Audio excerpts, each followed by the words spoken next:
Raghav Chadha middle class लोकांचा मसीहा आहे। कुणी म्हणतं त्यांना मुख्यमंत्री करा, कुणी म्हणतं त्यांना पंतप्रधान करा, तर कुणी म्हणतं हा त्यांचा हिरो बनण्याचा पीआर स्टंट चालू आहे।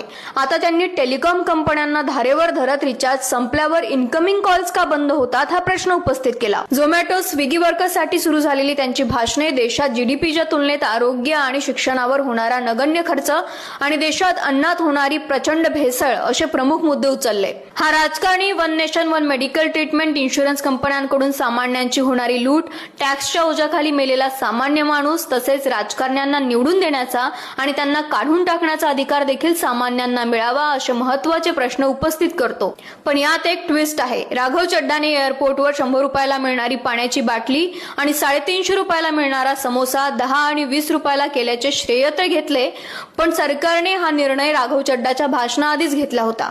इथे त्यांनी केला संधी साधूपणा। त्यांनी उचललेल्या मुद्द्यांची लिस्ट सुद्धा क्रिएटर्सकडे पोहोचते, म्हणजे संशयाला जागा तर आहे।